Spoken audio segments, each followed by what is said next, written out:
যমুনার আতঙ্কে ত্রস্ত বেলপাহাড়ি। গ্রামবাসীদের সঙ্গেই বাড়ির ভিতর গরু ছাগলরাও। বাঘের আতঙ্কে থমথমে গোটা গ্রাম, শুনশান রাস্তাঘাট। গ্রাম থেকে 500 মিটারের মধ্যেই বাঘ। সন্ধে নামলেই গৃহবন্দী বেলপাহাড়ি। মাসিমা, এই সব গরু ছাগলকে ঘরের ভিতর কেন ঢুকিয়ে দিয়েছেন? বাঘের ভয়ে। কতটা আতঙ্ক?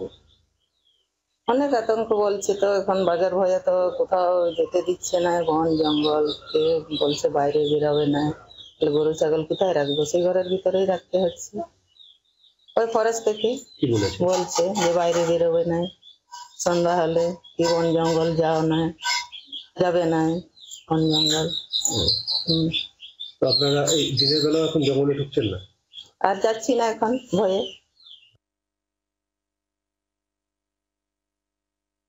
শুনশান গ্রাম, থমথমে পরিবেশ।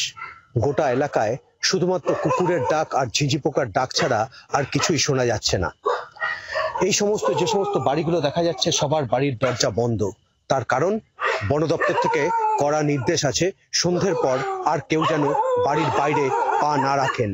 সে কারণে শুধু মানুষজন নয়, বাড়ির যে গবাদি পশু সেগুলোকেও পর্যন্ত ঘরের মধ্যে নিয়ে নিতে বাধ্য হয়েছেন এই সমস্ত এলাকার বাসিন্দারা।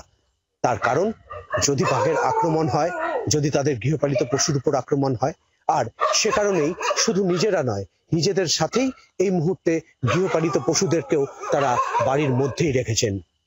বাঘের আতঙ্কে গোটা এলাকা থমথমে, শুনশান। যদিও ফরেস্টের কর্মীরা এই মুহূর্তেও সেখানে পাহারায় আছেন।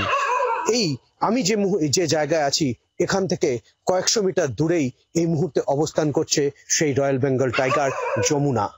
যতক্ষণ না পর্যন্ত সেই বাঘিনীকে হয় ট্রাঙ্কুলাইজার অথবা তাকে ফিরিয়ে দেওয়া যায় উড়িষ্যাতে, ততক্ষণ পর্যন্ত কিন্তু এই আতঙ্ক থাকবে।